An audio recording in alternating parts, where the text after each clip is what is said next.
먼저 말씀 보도록 하겠습니다.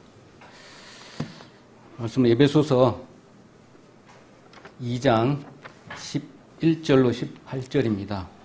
조금 길기는 하지만 크게 같이 읽는 데는 큰 문제가 없을 걸로 생각이 들어집니다. 같이 한번 읽어보도록 하겠습니다. 에베소서 2장 11절로 18절입니다.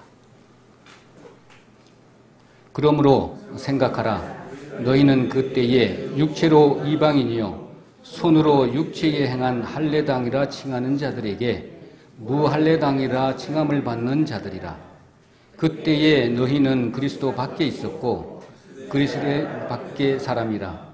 약속의 언약들에 대하여 외인이요 세상에서 소망이 없고 하나님도 없는 자이더니 이제는 전에 멀리 있던 너희가 그리스도 예수 안에서 그리스도의 피로 가까워졌느니라. 이는 우리의 화평이신지라. 둘로 하나를 만드사 중간에 막힌 담을 허시고 원수된 것 곧 의문에 속한 계명의 율법을 각 직체로 폐하셨으니 이는 이 둘로 자기 안에서 한 새 사람을 지어 화평하게 하시고 또 십자가로 이 둘을 한 몸으로 하나님과 화목하게 하려 하심이라. 원수된 것을 십자가로 소멸하시고 또 오셔서 먼 데 있는 너희에게 평안을 전하고 가까운 데 있는 자들에게 평안을 전하셨으니 이는 저로 말미암아 우리 둘이 한 성령 안에서 아버지께 나아감을 얻게 하려 하심이라. 아멘. 이 말씀은 너무나 많이 또 제목으로 또 중간중간에 말씀을 많이 봤던 말씀이지만 또 새롭게 와닿는 부분들도 많이 있을 줄 압니다. 다른 부분에 쭉 이렇게 상고하다 보면 또 다른 부분이 또 새롭게 느껴지는 부분도 있잖아요. 그런 부분에서 오늘 이 말씀이 또 새롭게 와 닿겠다 이런 말씀을 생각을 좀 해봅니다. 그래서 오늘 여기 11절부터 18절까지 이렇게 봤는데요. 이 말씀 중 상고하는 가운데 한 세 가지 정도 중점적으로 이렇게 상고해가면서 이렇게 같이 나눴으면 좋겠다 그런 생각을 먼저 해봅니다. 먼저는 생각을 하라 라는 부분하고 생각을 하라 이 부분은 꼭 기억을 하라 그 말이잖아요. 그 부분하고요. 그 다음에 하나님께서 중간에 이렇게 담을 하셨다. 그 담이 뭔지 또 여러 가지 담이 있을 거 아닙니까? 그 부분 유대인과 이방인의 담도 있을 것이고 성도들과 성도들의 이렇게 담이 있을 것이고 특히 영원한 딜레마인 가족관계의 담 이런 것도 있을 것입니다. 또 이런 부분에서 한번 생각해 주시면 좋겠고 세 번째로 한 몸인데 한 몸이 한 성령 안에서 하나님의 참 목표잖아요. 한 성령 안에서 한 몸을 예비해 주셨는데 모든 것을 다 허물으심으로 십자가의 사역을 통해서 이루신 한 몸 교회입니다. 그 교회를 지으신 하나님의 큰 목적이 무엇인지 한 세 가지 정도의 가지고 이 말씀을 같이 상고해 보면 좋겠다 싶습니다. 먼저 오늘 본문을 읽으셨지만 그때 하고 그때에 또 이제는 과거와 현재를 이렇게 딱 대비해서 이렇게 말씀을 이렇게 하고 있습니다. 그래서 예수님의 그 사역입니까? 화해의 사역을 인해서 이 본문의 말씀 보면 에베소 교회에는 이방인들도 있었고 그 다음에 유대인들도 있었는데 안 맞잖아요. 성경적으로도 극과 극입니다. 또 외형적으로 봤을 때도 확연히 이렇게 구분 짓는 세상에서 봤을 때 사도 바울이 봤을 때는 확연하게 이렇게 구분되어지는 그런 민족입니다. 이방인이고 유대인이고 또 선민 사상을 가지고 있는 그 유대인이기 때문에 이 둘이는 합해질 수 없는 그런 사이잖아요. 그래서 그것을 봤을 때 사도 바울이 이런 말씀을 가지고 이야기를 한 것이잖아요. 그렇다면 우리도 마찬가지로 하나님의 자녀하고 세상 사람들하고는 이렇게 같이 할 수 없는 그런 부분하고 똑같습니다. 그래서 유대인은 그래 이방인 이렇게 한다면 그 이방인이 곧 나라고 생각을 하면 됩니다. 그래서 그 또 한 가지 또 생각해야 될 것이 이방인과 그 다음에 유대인의 그 공동체를 하나님께서 이루어 주셨는데 그것이 십자가의 도를 통해서 이루어 주셨는데 그것이 뭐 구원받고 아니면 새 사람이 됐고 이렇게 간단하게 이렇게 생각할 것이 아니라 새로운 창조라는 겁니다. 새 사람이고 새로운 인류라는 것입니다. 그러니까 하나님께서 십자가를 통해서 죽으실 때 성령을 선물로 주셨잖아요. 그 믿음으로 하나님의 그 대속 사역을 믿음으로 받았을 때 그 선물로 주실 때 하나님의 DNA인 스펌이라고 하는 DNA 그러니까 하나님의 그 정자를 우리에게 주셨다고요. 그럴 때 우리는 새 사람입니다. 옛날 사람이 아니라는 겁니다. 완전히. 그래서 그것이 이 세상 시간 동안에 점점 자라가게끔 그렇게 하셨다는 겁니다. 그래서 11절에 그러므로 이렇게 생각을 하라 이렇게 시작을 합니다. 그러므로는 그러한 까닭으로 접속 부사로 시작을 하지만 시작하기 때문에 전에 2장 1절로 10절을 이야기를 하고 있습니다. 그리스도인이 되기 이전과 그 다음에 이후의 상태를 이렇게 이야기를 하고 있습니다. 자, 그러므로 생각하라 이렇게 했는데 그러므로 이 부분에 원어를 보니까 무네메 또 무네모누오 이렇게 되어 있더라고요. 이것이 뭐냐면 기억을 하라 이겁니다. 기억을 하라. 그냥 간단하게 생각을 하라, 기억하라 이렇게 생각을 이렇게 그냥 받으니까 들을 때는 별 의미가 없었어요. 그런데 좀 더 깊게 이렇게 생각을 해보니까 우리 인생은 하나님 우리 몸을 만드셨잖아요. 기억을 하게끔 영혼, 육, 혼의 기능 안에 기억을 할 수 있는 장치를 만들어 주셨습니다. 그리고 우리 뇌과학으로 이렇게 우리 잘 알려져 있는 부분이지만 기억의 그 시냅스가 있잖아요. 최근의 기억들은 이렇게 가까운 데 있어서 기억장치에서 이렇게 내가지고 바로바로 쓸 수가 있는데 그게 오래가 되면 그것이 해마로 넘어가잖아요. 오래된 기억으로. 그런데 그 시냅스의 어느 부분에서 이렇게 터치를 하게 되면 그 옛날 과거의 것도 바로 가지고 와가지고 사용을 할 수가 있어요. 그런 신묘막측한 그런 부분입니다. 하나님은 그 안에다가 하나님 자신의 그 사랑의 그 일들을 거기다가 메모리하고 생각하고 거기 마음판에다가 새기기를 원하신 것이죠. 나중에 천국에 가서 영원히 같이 살아야 하기 때문에 그렇습니다. 그리고 이것이 계속 기억을 하라 이 말은 우리 오늘 예배에 나오셨지만 하나님의 말씀들을 한꺼번에 다 받을 수가 없으니 조금씩 배워서 이 마음판에 기억의 장치인 그 시냅스와 해마에 하나하나 심어야 된다는 겁니다. 기억을 해야 된다는 것이죠.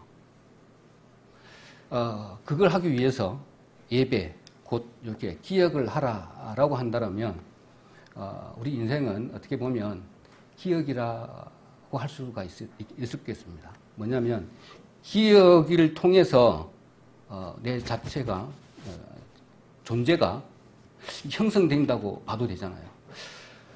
누가 그래요. 당신이 누굽니까? 라고 했을 때 나는 누구라고 생각합니까? 라고 했을 때 당장 이야기하기도 좀 애매모호하잖아요. 당신이 누굽니까? 라고 했을 때 어디서 끌고 와야 되냐? 그러면 기억장치에서 끌고 와야 돼요. 이게 생각하고 기억했을 때 그 기억의 장치는 거기에서 나를 데리고 와야 되고 끌고 와야 되고 생각하고 이렇게 기억을 하지 않으면 내가 누구인 존재도 모릅니다. 또 배움으로 통해서 하나님께서 허락하신 모든 기관을 통해서 배움으로 나라는 존재를 드러낼 수 있고 말할 수 있는 것과 마찬가지로 하나님께서는 매일 피조물이기 때문에 하나님의 사랑을 내가 너에게 주고자 하는데 어떻게 줄 수 있는 방법이 이 방법밖에 없는 겁니다. 매일 예배를 통해서 반복적인 것을 통해서 또 사람과 사람과 만남을 통해서 그 기억이 다시 이렇게 형성되는 것처럼 만남의 흔적 내지는 그것들이 우리 회마에 이렇게 각인이 되고 그게 곧 마음이잖아요. 마음판에 이렇게 새겨졌을 때 하나님이 어떤 분이신지 피조물 우리가 얼마든지 이제 확인하고 알 수가 있는 것이죠. 그래서 그 나의 정체성도 그런 걸 통해서 알게 되는 것이죠. 자, 그렇다면 구약 성경에 이렇게 보면 항상 이렇게 가르치라 내지는 또 자녀에게 가르치라 이런 부분들이 많이 나오잖아요. 그러면 기억하라 하고 기념하라 하고 이런 부분들이 많이 나오는데 그런 부분들이 다 이거와 연관성이 있습니다. 그래서 우리들은 이게 매일매일 말씀을 먹어야 되는 것은 당연하고요. 그 전체적으로 모여서 우리는 한 성령 안에서 한 지체의 객체인 그런 영적인 소통을 통해서 한 몸으로 지금 살아가고 있기 때문에 이 모임을 통해서도 하나님을 느껴가야 되고요. 또 각각의 밖에 나가서도 증거를 해야 되잖아요. 이렇게 모이고 나고 흩어지고 이것을 통해서 하나님은 우리에다 기억을 하고 이 사랑을 전할 수 있는 것이지 혼자서 골방에서 혼자서 이 무리가 아닌 혼자가 아닌 개인적으로 뭔가를 해서는 그 효과는 말 안 해도 뻔하죠. 그런 부분이 이렇게 이루어집니다. 그래서 하나님께서 우리의 율법이 아닌 율법 매일매일 이렇게 모임을 할 수 있도록 이렇게 허락하신 그런 부분이기도 합니다. 그래 반복해서 우리 기억의 삶 속에서 새기는 것이 오늘 요 다 모임과 마찬가지로 예배인 것입니다. 그래서 이 예배가 얼마나 중요한 것인지 알 수가 있습니다. 자, 이사야 62장 6절로 한번 보도록 하겠습니다. 이사야 62장 이 부분은 62장 이사야 62장 6절 우리가 예배 가운데에서 기도하는 까닭의 말씀입니다. 한번 같이 읽도록 하겠습니다. 이사야 62장 6절 말씀입니다. 시작. 예루살렘이여 내가 너희의 성벽 위에 파수꾼을 세우고 그들로 종일 종야에 잠잠치 않게 하였느니라. 너희 여호와로 기억하시게 하는 자들아 너희는 쉬지 말며 이렇게 기록을 하고 있습니다. 너희 여호와로 기억하게 하시는 자들 우리가 기도를 하면 하나님께서 기억을 하십니다. 우리 언약 백성이기 때문에 하나님과 저희들에게 언약을 했기 때문에 그 언약을 항상 기억을 하십니다. 그리고 그 언약으로 우리는 그 언약 하나님과의 말씀의 언약이잖아요. 거기에 합당한 말씀으로 기도하면 하나님은 들어주십니다. 그런데 그거 아닌 다른 것으로 육신의 것으로 이렇게 기도한다면 그거는 들어주시지 않겠죠. 하나님의 말씀에 합당한 그런 부분들은 하나님이 기도의 응답을 해주신다는 것입니다. 그래서 우리가 매주 드리는 그 이유는 가르침을 받고 또 뭡니까?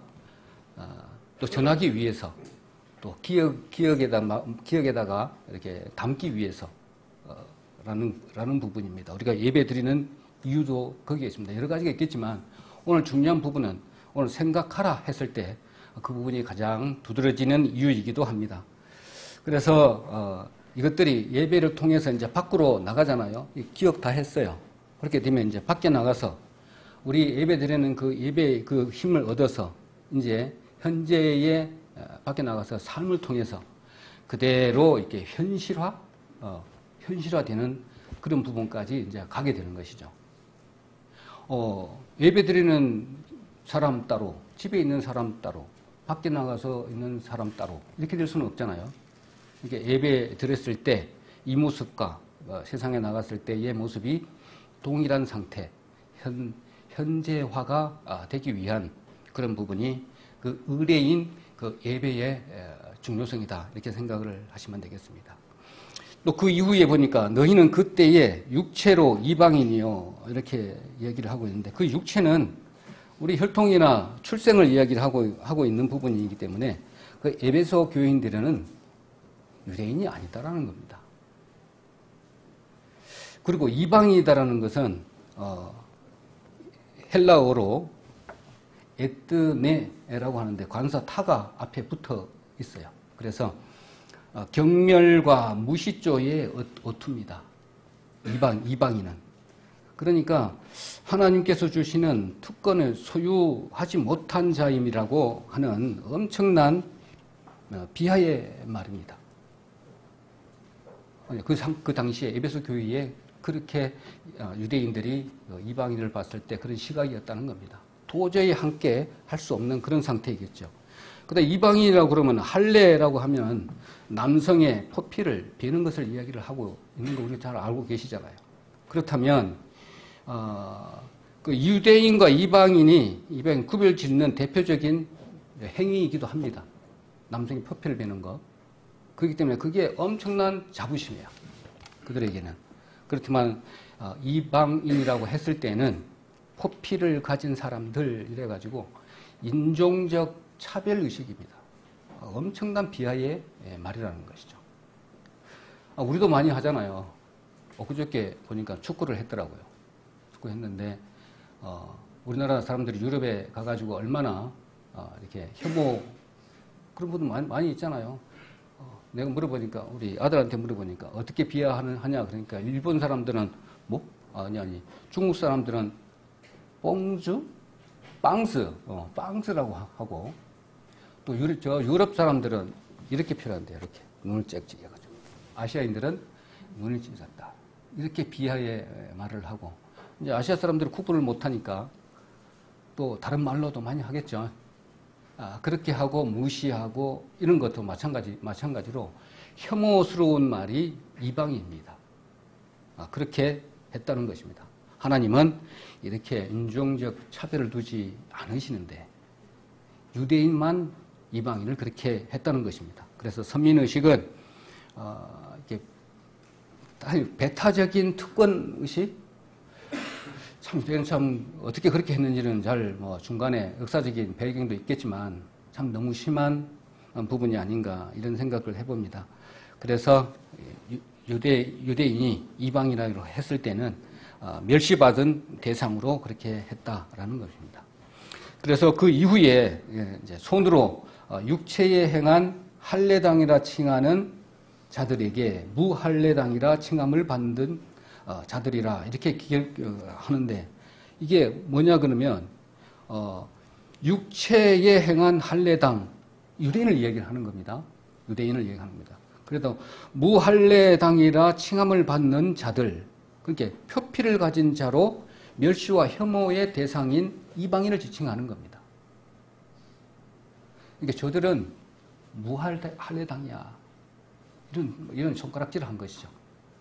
그래서 할례는 하나님의 그 백성임을 이렇게 나타내는 표식이잖아요. 그래서 무할례당, 그 다음에 할례당 이렇게 구분해서 이렇게 의미를 했다라는 것입니다. 그렇지만 우리가 잘 알고 있듯이 할례의 진정한 할례는 어디에다 해야 됩니까? 우리가 마음에다 하는 것이죠. 그래서 마음 가죽을 해야 되는 그런 부분도 우리가 기억을 하고 있습니다. 그렇기 때문에 이렇게 외식적인 부분은 유대인들이 그 이방인을 비하하는 그런 부분으로 사용을 했다는 것입니다. 그래서 여기 보면 할례, 이방인, 그 다음에 무할례당 이런 부분은 다 잘 나타나 있는데 빌립보서 3장 2절을 한번 보도록 하겠습니다. 빌립보서 3장 2절. 빌립보서 3장 2절. 유대주의를 따르고 이방인 그 개종자들에게 이게 유대주의를 강요하는 자들에게 조심하라는 그 권면의 말씀인데 3장 2절 개들을 삼가고 행악하는 자들을 삼가고 손 할례당을 삼가라. 빌립보서 3장 2절에 이렇게 말씀을 하고 있는데요. 성경에 개들이라는 표현이 여러 군데 좀 있어요. 있는데 좀 안 좋은 표현이잖아요. 개들은 막 사람 주위를 돌아다니면서 사납게 막 달라들고 그런 포악한 동물의 상징입니다. 근데 성도들을 괴롭히는 유대주의의 행악자들을 지칭합니다. 그거 똑같아요. 그리고 행악자들을 삼가라고 했는데 그 하나님의 은혜를 믿지 않고 율법을 행함으로써 구원을 얻으려고 하는 그런 자들이 있었다는 겁니다. 그런 것도 삼가고 그 다음에 유대주의를 행악자들을 그렇게 삼가고 또 손할례당을 삼가라. 이건 우리가 잘 알고 있는 부분이기도 합니다. 인간의 노력으로 뭔가를 해보려고 하는 그런 부분이잖아요.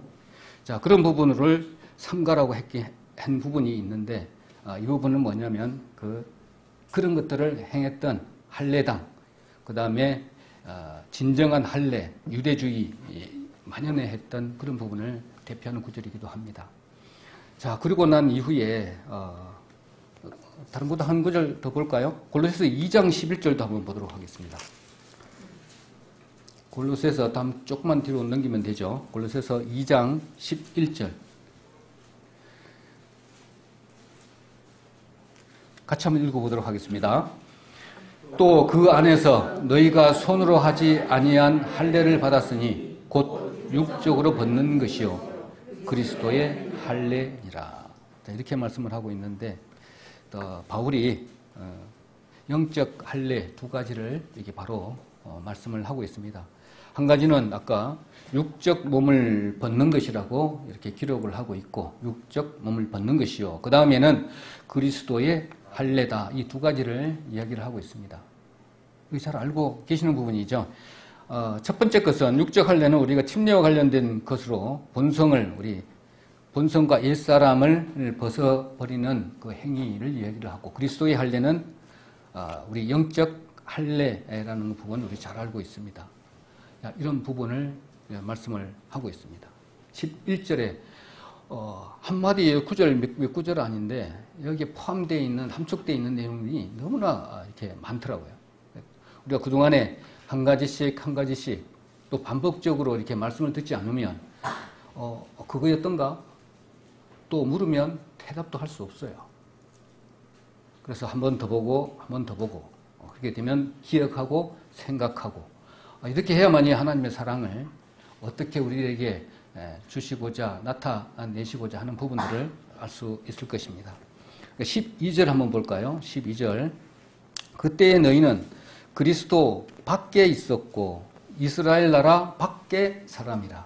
약속의 언약들에 대하여 외인이요 세상에서 소망이 없고 하나님도 없는 자이더니 이거 전부 다 밖의 또 외인이고 또 없고 그때는 전에는 그 말입니다. 그리스도인이 되기 이전에는 이런 말씀이잖아요. 자, 이 부분은 너무너무나 우리가 잘 알고 있는 부분이기도 합니다. 이스라엘과부터 분리되어 있었고 그 다음에 출생적으로는 밖의 사람이고 그 다음에 우리 약속의 언약에 대해서는 뭡니까? 우리 아브라함의 언약도 있고 야곱의 언약, 그 다음에 이스라엘에 관련된 언약, 그 다음에 다윗에 대한 언약 이런 부분 많이 있잖아요. 이거와는 관계가 없는 자이다 라는 것입니다. 그리고 세상에 소망이 없고 이건 당연한 거고 또 하나님도 없는 자이었으니까 이거는 구원받고 이런 부분이 아니라 참 하나님을 알지 못했다라는 것입니다. 그래서 그때의 과거와 그 다음에 현재 이걸 대조시키면서 말씀한 부분입니다. 전에는 이런 사람이 없고 그 다음에 밖에 사람이고 이스라엘 민족 출애굽 당시에 성막 안에 그 안에 들어와야만이 되었었잖아요. 밖에 있는 것은 죽음입니다. 한마디로. 그렇기 때문에 이게 그런 의미가 있다라고 합니다. 그렇다면 우리 신앙생활 하면서 겪는 우리 밖에 있었던 경험이 혹시 있는지 모르겠는데 저는 몇 번 경험을 해봤습니다. 뭐냐면 거제도에 있을 때 하나님의 그게 허락하신 것인지 나의 욕심으로 그런 것인지 아니 나의 잘못으로 그런지 그건 잘 모르겠는데 다른 데 있다가 이제 왔는데 거제도 안에 이제 근무를 하게 되는데 이렇게 뭐라고 해야 됩니까? 이렇게 파벌 아니 소속 뭐 이런 부분이 상당히 지역 특색이 있어서 그런지는 몰라도 외부에 온 사람들 많이 배척을 했어요. 근데 이제 그 안에 하도 에리아가 넓다 보니까 또 누가 누군지 뭐 왔다 가도 모르고 누가 누군지도 모릅니다. 그렇지만 그 안에서는 하나의 뭐 건축이면 건축, 토목이면 토목 뭐 이런 식으로 그룹이 되어 있는데 내가 한번 딱 이제 발령받아서 갔는데 철저하게 배제를 하더라고. 유령 취급을 합니다. 한마디로. 뭐냐면 위에서 분들부터 다 이렇게 자기들끼리만 놀라고 해요. 그런 부분이 있어요. 그러니까 그 안에도 뭐가 있냐면 그 안에 내가 이렇게 봤을 때 교회 다니는 사람들은 배제를 하더라고. 이렇게 그 섞이지 못하도록 그런 게 하는 부분이 있고 이런 부분이 있어요. 그랬을 때 내가 저 그룹에 내가 안에 들어가지 못하는구나. 내가 외인이구나. 바깥 사람이구나. 이런 걸 많이 느껴요. 그게 보니까 뭐 내부자, 외부자 뭐 그런 부분도 있지만 그보다도 그 안에 있어야만이 그런 조직들 많이 있잖아요. 깡패 조직도 그런 부분도 있지만 그 안에 가서 혈서를 쓴다든지 뭐 기타 등등 해가지고 충성 서약도 하고 막 맹세도 하고 하잖아요. 그런 것처럼 그 안에 들어가기를 엄청 힘 많이 쓰잖아요. 근데 그 안에 들어가지를 못하게 되면 외인이 되는 것이죠. 우리도 마찬가지로 유대인이 이방인을 이렇게 쳐다보는 그런 부분들도 우리는 선민은 사상이 갖고 있기 때문에 그렇게 취급을 했다. 누구들 우리 안에 들어볼 수가 없어.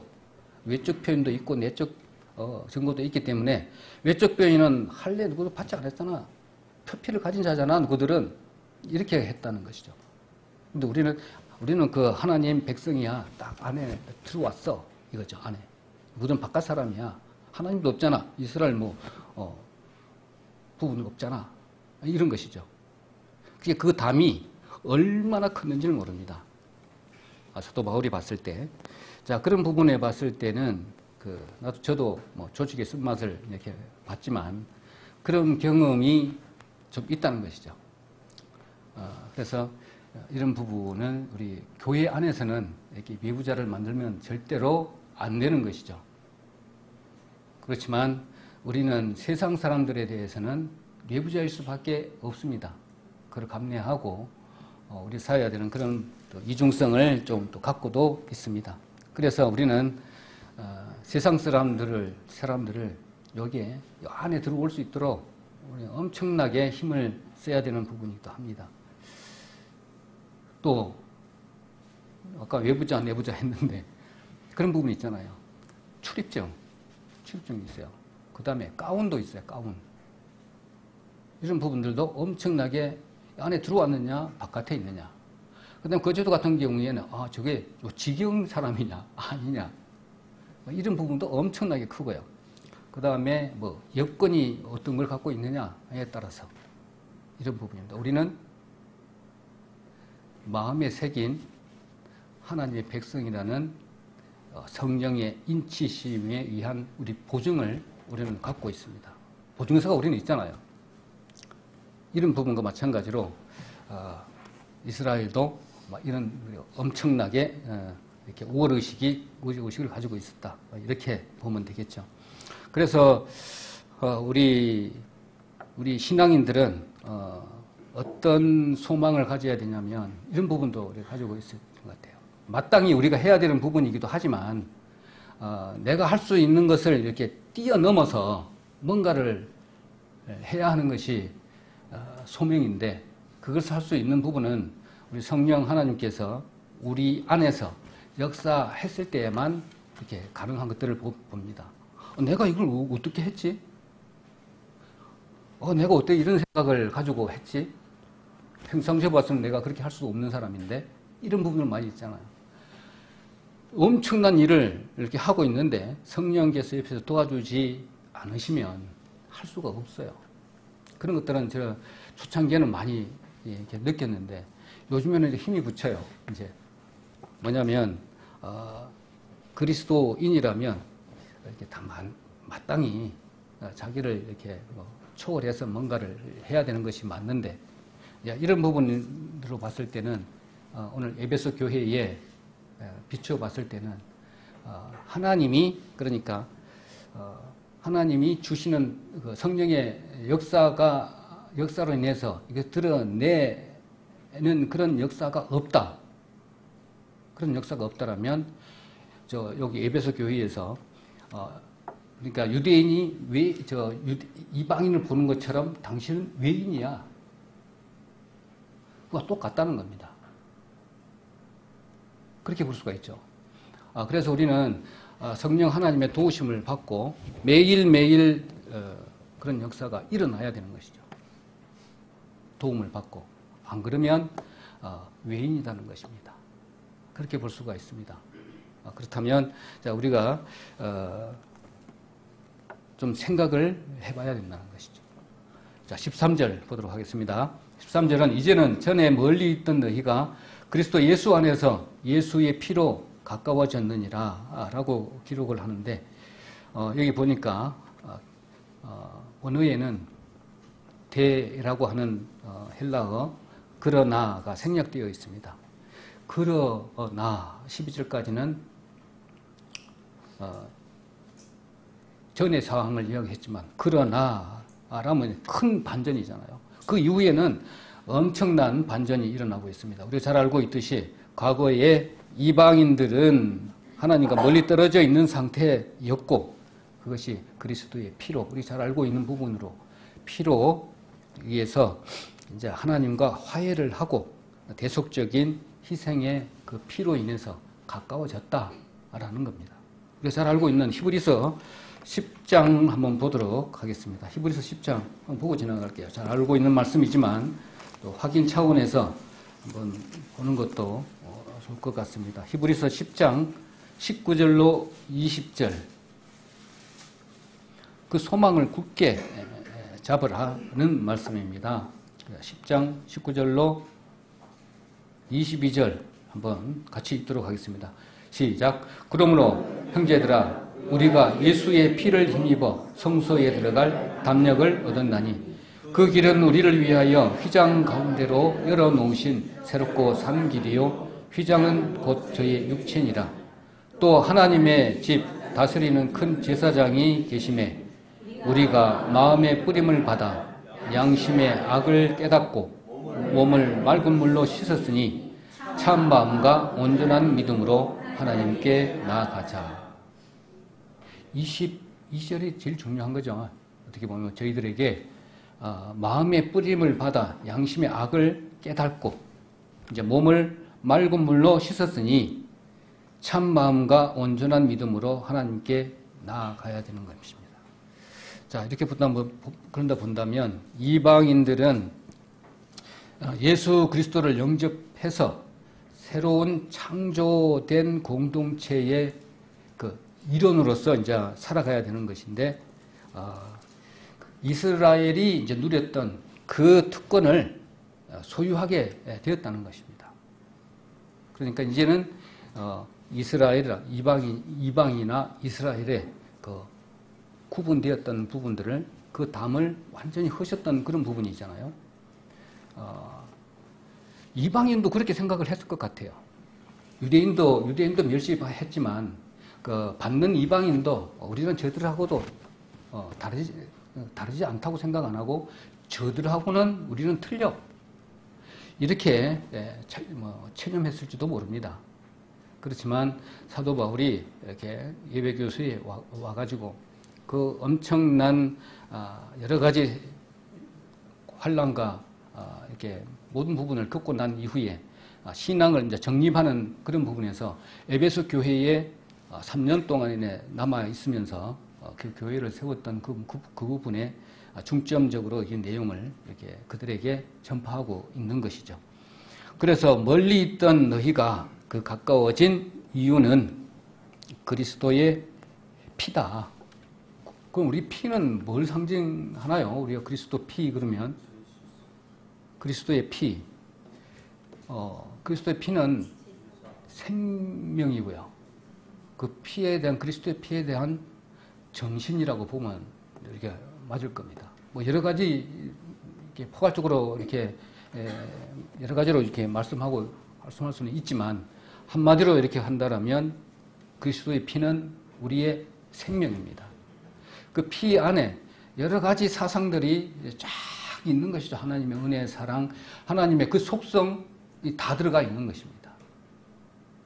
죄로 죽었던 우리를 살리시기 위해서 그 피를 흘리시기 위해서 그 피를 흘리시기 위해서 육신의 몸을 입고 하나님이신데 피를 흘리신 몸을 입고 이 세상에 오셨다는 것입니다. 그렇다면 그 피의 정신 결국은 하나님 그 율법에 의한다면 하나님 사랑, 이웃 사랑이지만 결국은 하나님의 본체는 사랑이시잖아요. 그 사랑을 나타내시기 위해서 그 피를 흘리신 것이죠. 자, 그렇다면 전에 오늘 세 가지 말씀을 드렸는데 우리의 막힌 담도, 그 다음에 이방인과 유대인에 속해져 있던 그 담도, 피로서 그리스도의 피로서 이제 그 담을 허셨으면 이제는 어떻게 되는 겁니까? 그리스도의 피가 모든 갈등을 다 이제 해결하고 연합하게 만드신 거잖아요. 그것이 이제 그리스도 그 사건의 신비라고 합니다. 참 희한한 거죠. 그리스도가 하나님이신데 피를 흘리신 몸을 입고 이 세상에 오셔서 그 피를 흘리셨어. 그러신데 그것이 갈등을 다 벗어나 연합하게 하시고 우리를 하나님 자녀 삼아 주신다는 것이죠. 신비한 것입니다. 그게 그리스도 사건의 신비이라는 겁니다. 유대 사도 바울이 봤을 때 우리 그 믿음도 정말로 신기하잖아요. 세상 사람들 그걸 믿을 수가 없죠. 성령 하나님께서 그걸 도와주시지 않으면 그걸 우리가 깨달을 수가 없는 것입니다. 그래서 하나님의 그 속성, 또 삼위의 속성, 뭐 여러 가지 부분이 있지만 그런 부분들이 우리 구원받은 우리 영혼 육에 이렇게 역사하지 않으면 우리가 깨달을 수 없는 그런 부분입니다. 자, 그런 부분에 봤을 때는 알 수가 없으니 사도 바울도 신비라고 그냥 표현하는 부분입니다. 자, 14절 한번 넘어가 봅니다. 14절. 그는 우리의 화평이신지라. 오늘 본문의 말씀 9절이기도 합니다. 그는 우리의 화평이신지라. 둘로 하나를 만드사 중간에 막힌 담을 허시고 이렇게 기록을 하고 있습니다. 우리 화평이시잖아요. 그래서 화평 그러면 원어로는 이레네 이렇게 자주 많이 들었던 말씀이기도 한데 샬롬에서 유래한 말입니다. 그래서 샬롬은 행복과 평안을 의미하고 있잖아요. 그래서 화평은 유대인과 이방인 사이에 적대 감정을 없앤 것이죠. 그런 의미입니다. 그래서 그리스도께서는 화평의 왕으로 오셨기 때문에 그 십자가의 구속 사역을 담당하셨기 때문에 유대인과 이방인을 하나로 만드셨다는 겁니다. 자, 유대인과 이방인으로 하나로 만들었다는 것은 엄청난 큰 사건이잖아요. 이거는 보통 일이 아닙니다. 그리고 우리가 이제 머지않아 7월달 전도 집회가 기획되어져 있는데 이방인 문 영혼들을 데리고 와서 하나님 말씀을 듣게 하는 것도 그 이방인과 그 유대인의 어떤 관계라고 볼 수도 있습니다. 얼마나 힘듭니까?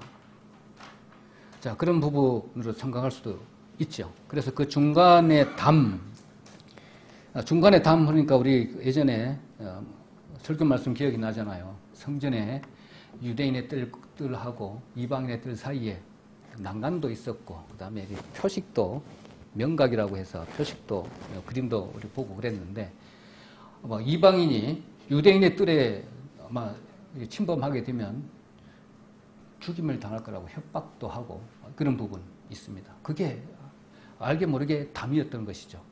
그리고 할례, 이것도 엄청난 큰 담이라는 것이죠. 자, 이런 담을 하나님께서, 예수님께서 이 세상에 오셔서 피 흘려주심으로 이 담을 다 하셨다라는 겁니다. 그러시면서 제가 기억하기로는 예전에 그 담 하니까 생각나는 부분이 제주도에 없는 게 3가지 있다고 기억을 했어요. 그래서 딱 찾아보니까 제주도에 3가지 없는 거, 산무공원도 있더라고요. 산무공원도 만들어 놓고 막 그렇게 기념도 하고 그러던데, 도둑이 없다네요. 제주도에는 도둑이 없고, 그 다음에 거지가 없답니다.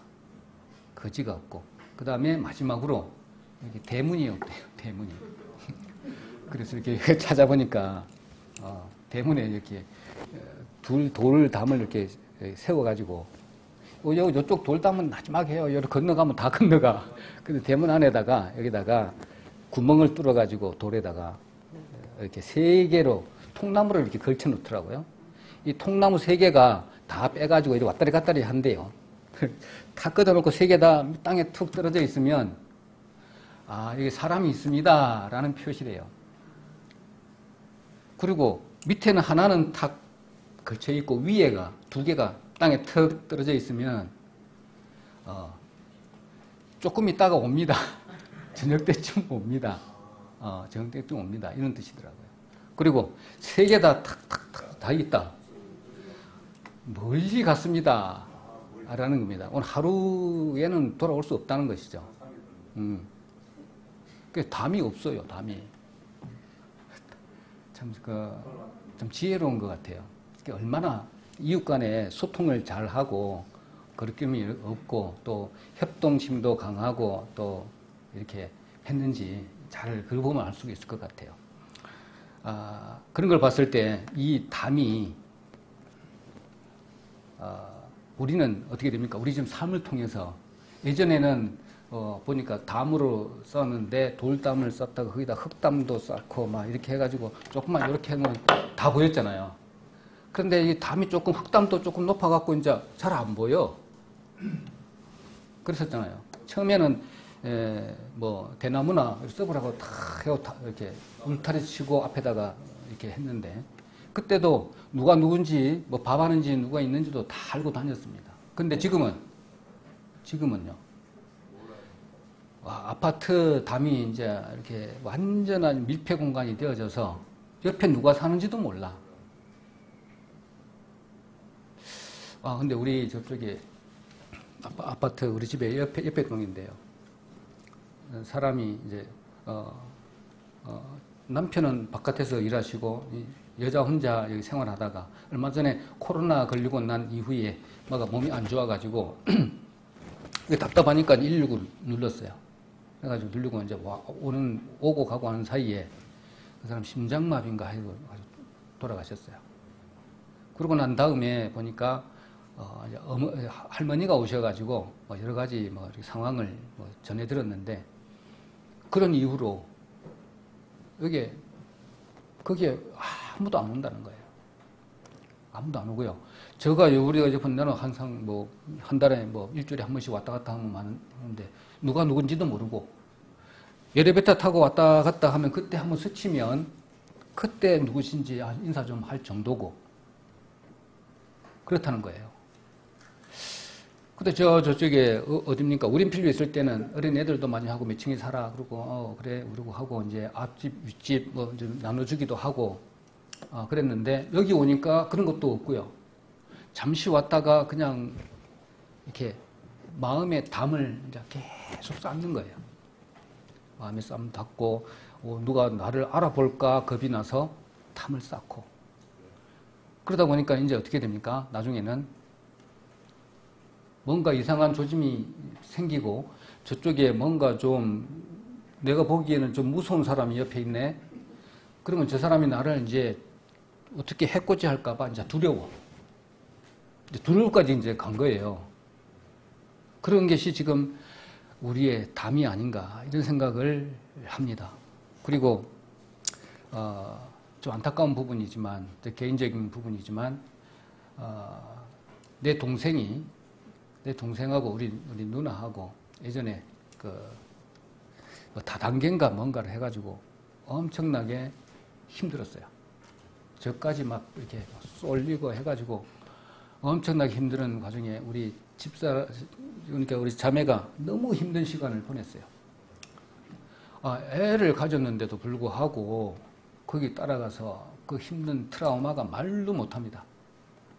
그래가지고 점점 이제 담이 쌓인 거죠. 거기서부터 시작해가지고 조금씩 담이 쌓이다 보니까 지금까지 온 거예요. 그러니까 우리 아버지는 내가 집에만 가면 또 그런 이야기가 또 얽힐까봐 빨리 가라는 거예요. 빨리. 또 무슨 말을 해가지고 또 어떻게 할지를 모르는 거죠.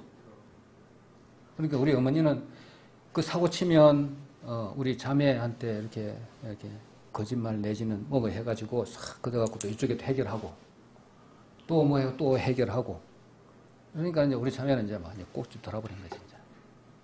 그 내한테 또 이야기하지 마라 그러니까 이야기를 안 하고 이제 이렇게들이 이제 막 쌓이다 보니까 이제 만나기만 와도 전화만 와도 이제 전화 노이로제가 걸리고 이런 부분들이 이 막힌 이 담이죠.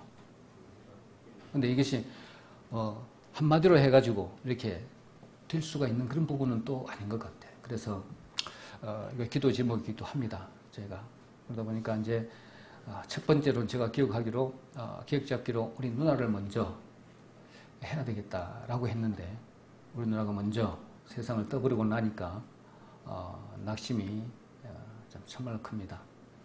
그러고 난 다음에 이제 내 동생 쪽으로 이제 가려고 그렇게 계획을 잡았는데 그렇지 못하고 이제 그런 상황에 저희가 되어 있습니다. 그래서 참 안타까운 부분이 이런 부분이 있습니다. 그래서 혹시 저 같은 그런 담이 쌓였다라고 한다면 빨리 허물어야 됩니다.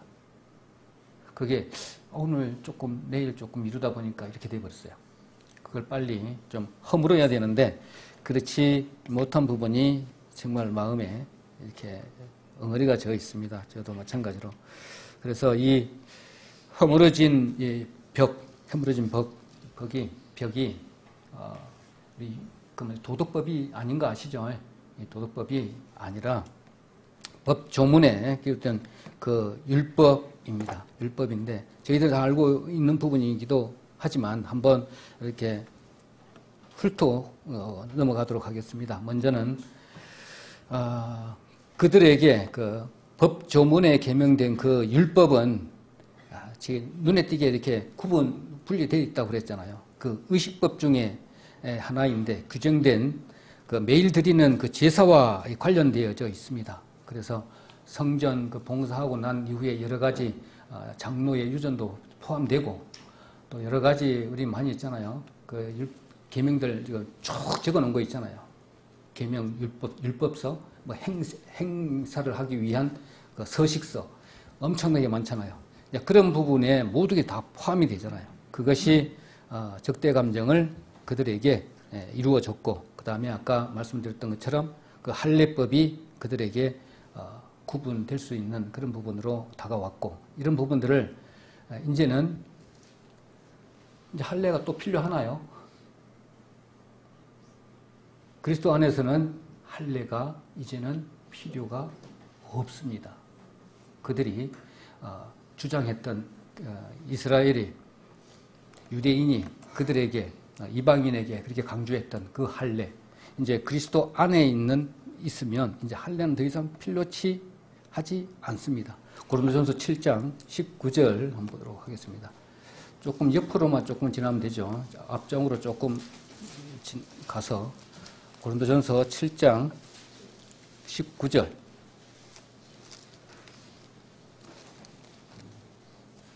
7장 19절 같이 읽도록 하겠습니다.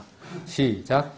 할례 받는 것도 아무것도 아니요 할례 받지 아니하는 것도 아무것도 아니로되 오직 하나님의 계명을 지킬 따름이니라. 할례는 이제 그리스도 안에 있으면 아무것도 아닙니다. 필요치 하지 않습니다. 또 한 가지 더 보겠습니다. 갈라디아서 6장 15절도 같이 한번 보도록 하겠습니다.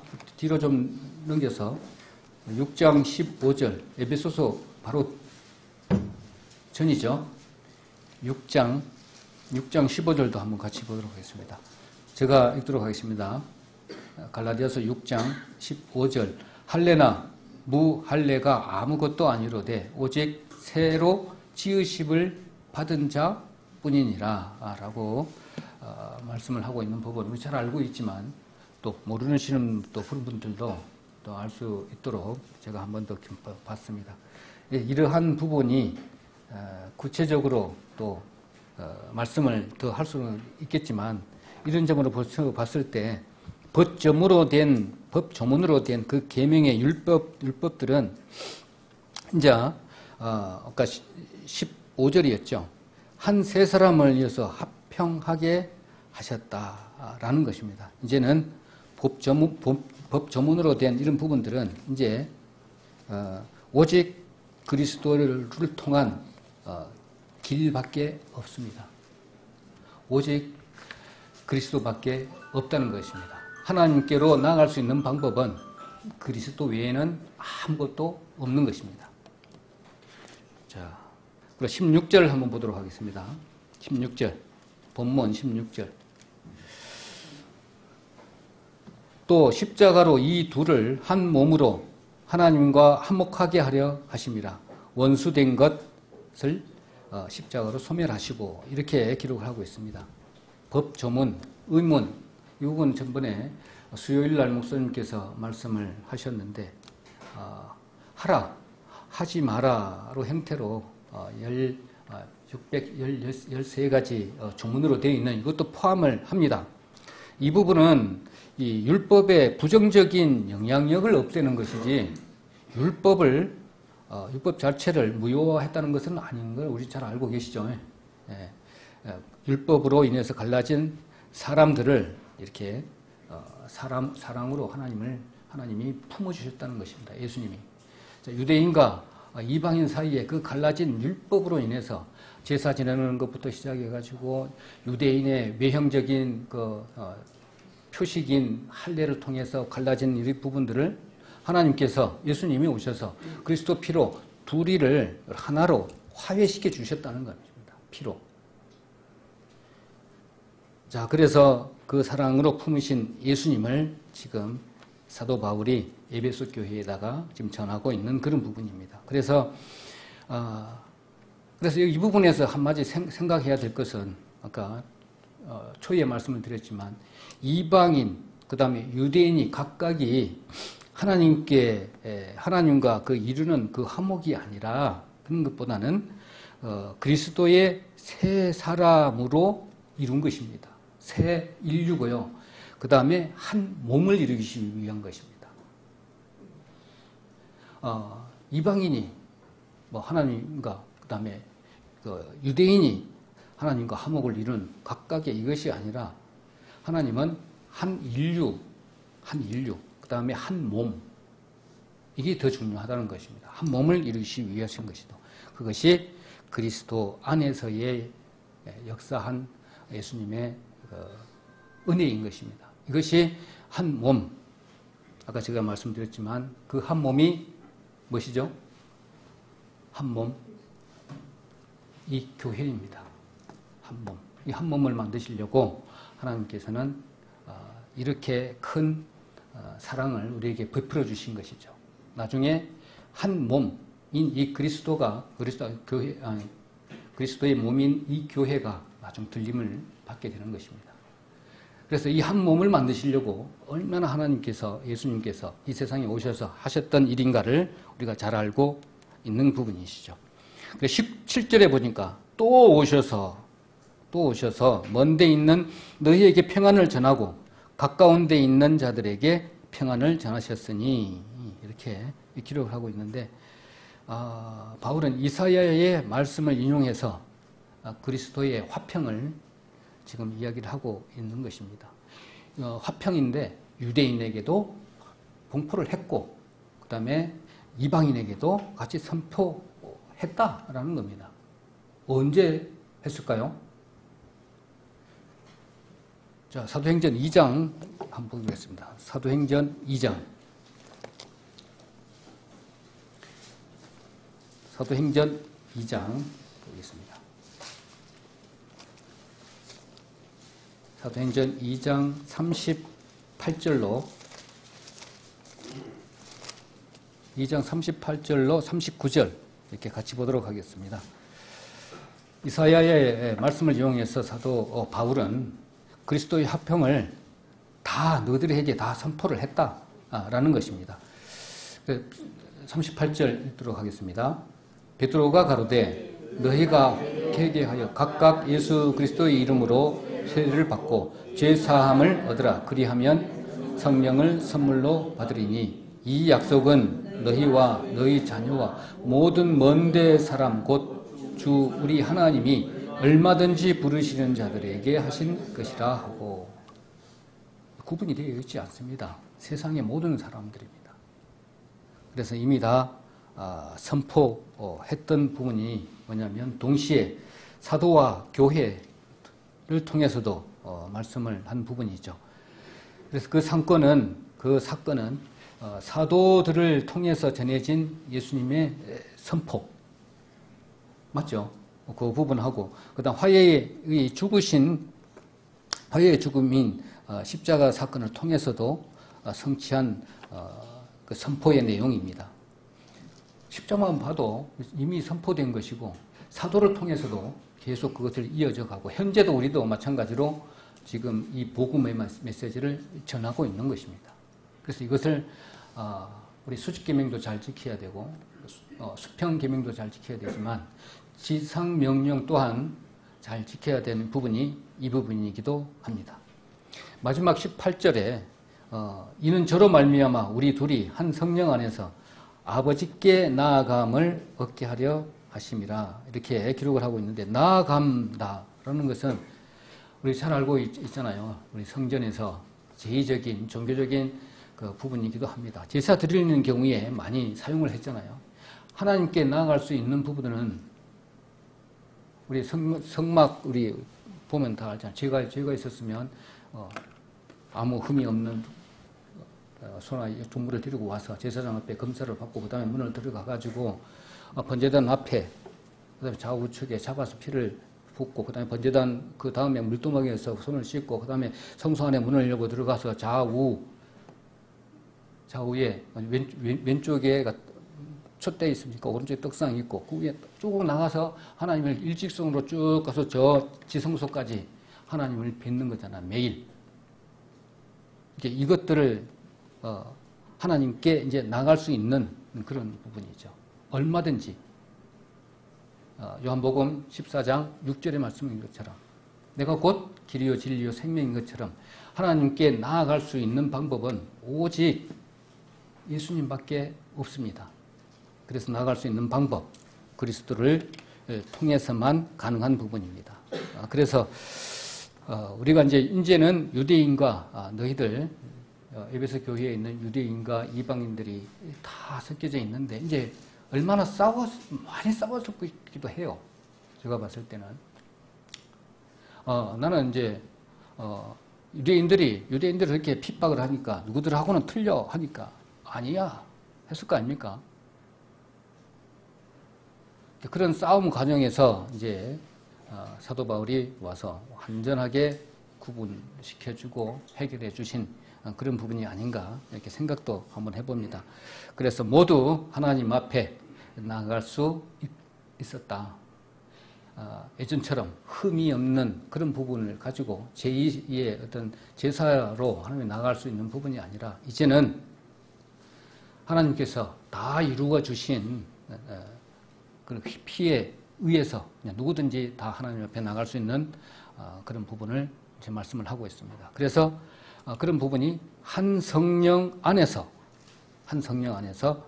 그리스도인들이 성령 안에서 아버지 하나님과 새로운 관계를 맺어진 그런 사실을 이제 깨닫고 누구든지 이방인이나 유대인이나 하나님 앞에 나갈 수 있게 되었다라는 것이죠.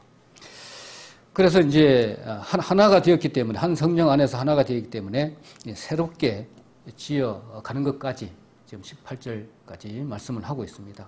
그래서 불화되어 있는 것을 화목하게 하시고 성령이 여러 가지 유대인과 이분을 한 성령 안에서 모으시고 그래서 하나님 앞에 유대인만 그 성전에 나갔던 부분이 아니라 이제는 이방인도 같이 동일한 부분으로 동일한 하나님의 자녀로 나갈 수 있게 되었다라는 것입니다. 상호간에 이제 이 말씀을 듣고 나니까 우리가 부족한 부분이 많이 생기잖아요. 성도들 간에, 그 다음에 가족들하고의 관계, 그 다음에 회사에서의 동료들의 관계, 이런 부분에 있어서 상호간에 차이가 생기잖아요. 차이가 생겨요. 제가 대전에 있을 때 보니까 이런 부분이에요. 한 사람이 너무 텐션이 커요. 어마어마하게 큽니다. 잠시도 안 있어요. 뭐 하면은 일을 하다가도 무슨 아이템을 탁 꺼내가지고 또 이야기하고 좀 조용히 좀 일을 하고 싶은데 이 말에 입이 가만히 놔두지를 못해요. 그리고 갑자기 뭔가를 만들어. 오늘은 먹는 것을 좋은 걸로 했는데 당신은 뭐 먹고 싶습니까? 일하고 싶은데 부터 시작해가지고 오늘은 여기 갑시다. 그거 하고 나서는 우리 골프 치러 갑시다. 스크린 하러 갑시다. 미리 다 잡아요. 남의 물어보지도 않아요. 그렇게 조금 지나가니까 이제 그리 따라갈 수가 없잖아요. 하루 이틀이지. 그런 텐션이 막 어마어마하게 강하고 또 아는 것도 많아. 또 관심 분야도 여러 가지야. 이제 그것이 만물 박사 비슷해요. 그런 사람들하고 같이 있더라면 마음에 걸린 부분이 많이 있잖아요. 그렇지 못한 부분도 있지만 이런 부분을 이렇게 극복하려고 하는 태도가 필요하대요. 내고 틀리잖아요. 생각이 틀려. 그런데 그냥 확 버려져 버려요? 아니면 그냥 다 무시해버리고 내 마음대로 해버려요? 이렇게 할 수 있잖아요. 그래서 한 번은 내가 강력하게 좀 주장을 했어요. 야, 매일같이 내가 그걸 따라갈 수가 없다. 나 할 일이 많다. 구체적으로 내가 얘기할 수는 없는데 집에 숙소에 들어가면 근무 시간에 할 수 없고 집에 가면 내가 한 게 많이 있다. 안 됐다. 못 치웠다. 그냥 너희들이 놀러 와. 내가 패싱을 해버리고 나는 숙소에 들어와 버렸거든. 한 몇 번. 그러니까 이제 내가 안 된다 그러면 저렇게 살면 안 되는데 사회생활도 저렇게 하면 안 되는데 막 여러 가지 얘기를 할 거 아니에요. 그래서 이제 이런 부분 이것을 어떻게 해결을 할까 고민스러워요. 그래서 조금 해주면 저 사람 저렇게 할 수 있네. 그러면 이제 또 이제 요 틈이 요만했던 것이 이렇게 벌어지는 거죠. 그 틈을 노리고 공격을 한번 해봅니다. 자, 이런 부분. 자, 이것을 잘 해결해야 되겠죠. 그래서, 하나님도 이렇게, 친백성 삼으셨잖아요. 구약에 이스라엘 민족을. 그렇지만, 큰 백성 삼으셔서 하나님의 뜻을 이스라엘 민족을 통해서 그 사랑을 나타내 보이시려고 하셨지만, 이방인도 통일하게 하나님이 배제하지 않으시고 다 품어 안으셨다는 것입니다. 뜻을 드러내주시기 위해서 유대 민족을 택했을 뿐입니다. 동일하죠. 그래서 우리의 소명은 내 안에 담도 있겠지만 가족의 담, 여러 가지 담을 이렇게 허물어 가야 되겠다. 이런 생각을 많이 해봤습니다. 그 전제는 사랑이 없으면 아무것도 안 되잖아요. 그래서 하나님의 본체이신 그 사랑을 나타내기 위한 그 전제를 깔고 나의 어떤 육신적인 어떤 그런 부분이 아니라 하나님의 사랑을 품은 상태에서 그들을 품어 안고 그 담을 허물어줘야 되겠다, 이런 생각을 해봅니다. 그런 아름다운 삶을 이렇게 산다라면 하나님이 기쁘시지, 이렇게 받으시지 않을까, 이런 생각을 해봅니다.